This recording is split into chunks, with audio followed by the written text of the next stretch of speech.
Growing up as a young boy with not so much take for granted, I took solace and comfort in books. Specifically, I had this one book, an atlas. The atlas is a geography book with maps and different images and pictures of the world. I found so much inspiration and so much imagination just looking at the various cities of the pictures which were in the atlas. Some of them were of London, of New York, Buenos Aires, Sao Paulo, Tokyo, Melbourne, so many. These images became my inspiration and my escape. As I grew older, it also remained my inspiration and determination to succeed. Ladies and gentlemen, this map was very, very important for my formative stages.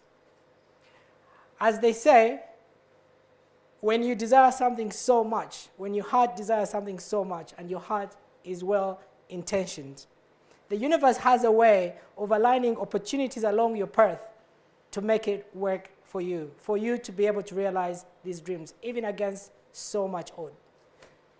And that's what eventually happened for me. For me, what really happened were that I got to actually achieve many of my dreams I had as a child. So I live my dreams today. Some of these dreams were I got to live in, the dreams I achieved, I got to live in some of the cities. I used to look at these atlases. I got to travel to so many of these places. But what was so important was at some point I also got an opportunity to live and work in Canada. Canada is a very wealthy country with so much wealth and so much opportunity. It's also a great country for immigrants, for people seeking to start a new life. Sorry, it's moving a bit slow. So living in Canada with all the opportunities I had, and the idea that I could actually achieve a lot more than I even ever desired for was something I thought was incredible. I couldn't have wished for anything more. But reconciling this opportunity that I got of having a lot of things that I dreamed, including material and otherwise, reconciling it with where I was coming from became very difficult. This is some of the places I dreamt about and I got to travel to. The image which is showing is of Baku, Azerbaijan, which is a beautiful city, and that is South Africa, Cape Town, where I also got to stand at a statue of a man I admire so much. Living in Canada also came with the opportunity to go to school. I went to university at a great school called Concordia University. At this school, I got like-minded people. Remember, I was coming from Africa, where as a child, I felt I had lost my innocence as a child. I had to deal with issues that young people or a child really shouldn't have to go through growing up.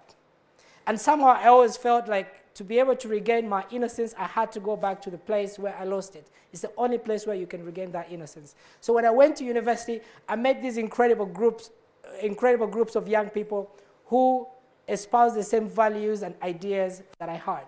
But they were also more excited about Africa, almost more than myself. So I felt very challenged and very humbled that these people were so concerned about issues of poverty and disease and conflicts, of places they had never been traveled to and they had no connection of.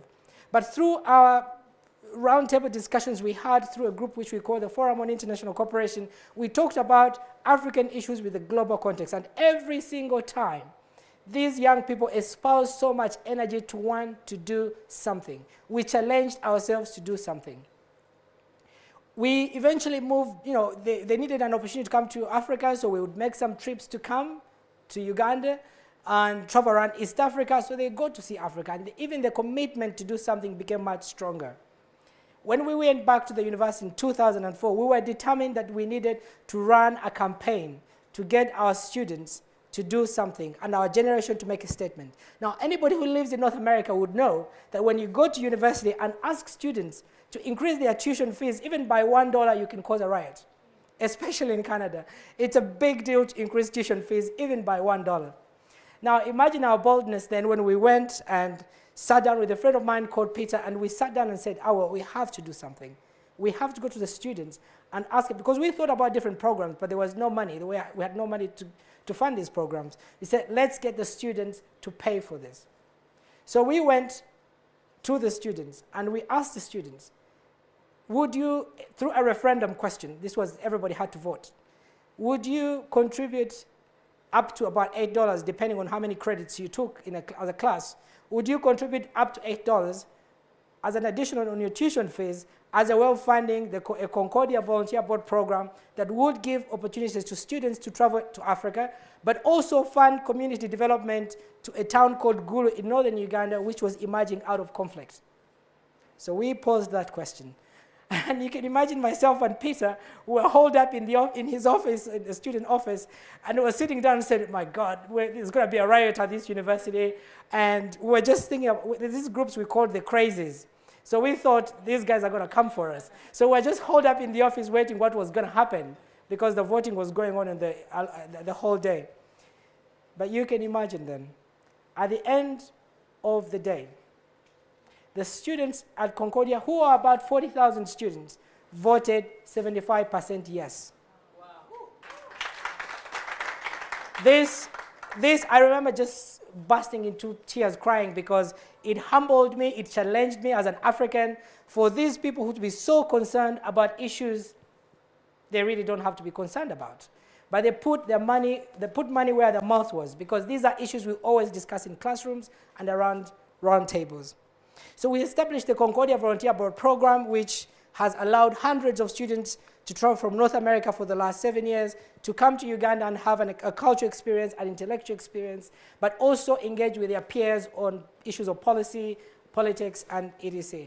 This picture is of a recent facility we had to build in northern Uganda for the community. So we've achieved great success, but we also allowed ourselves it gave us an opportunity to invest directly within communities working with local partners in these places. So, ladies and gentlemen, the issue of young people in Africa is not cliche. We are not here just being cliche, talking about the young people as if it's just a fad. No, it's real. In Uganda, Uganda has the youngest population in the world. Our population is also 56% under the age of 15. Now, you can only imagine what that means in the next 5-10 years. Africa is also said that it has the youngest population in the world lives in Africa. If that's a quarter of a productive labor force in the world will be coming out of Africa. So what do we do about that problem? Now, it could be a problem if it's not addressed well, because you can get these young people to go on the streets, they can riot, they can be criminals, they can be all sorts of things. It can be a real problem. But they can also be an incredible opportunity for the continent. They could be the drivers of the people who we are talking about, who are going to cause the change that we're talking about. The people who realize that moment for Africa, that the 21st century is a moment for Africa to shine and grow. So we need to do more in harnessing their talent, their innovation, rewarding their excellence, and also making sure that we equip them with the tools to be young leaders who they are. These images are of young people who are young achievers. I started a program, myself and some other friends, we started a program called the Young Achievers Awards in Uganda. And what it does is a platform to showcase innovation and excellence of young people. But it also rewards innovation and excellence, entrepreneurship, leadership, etc. But we also use it as a platform to have a dialogue with leaders so that they can take our issues very seriously.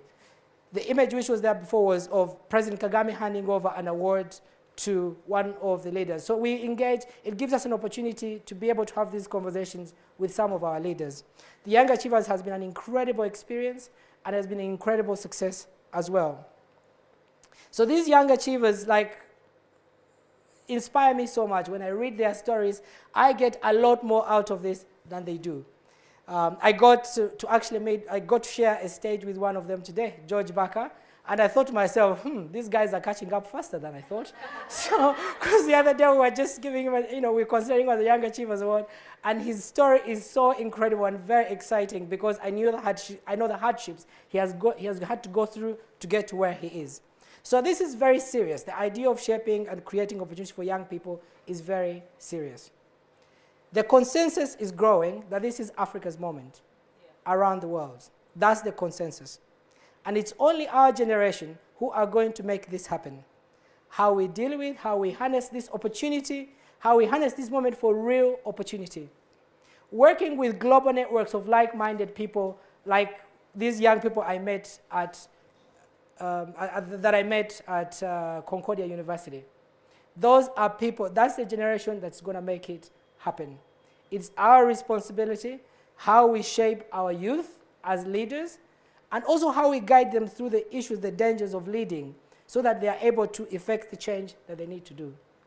Ladies and gentlemen, it's our moment for Africa. It's our generational responsibility that we realize the opportunity this moment presents. And it's our generation that will make that happen. We are the ones we've been waiting for. I thank you.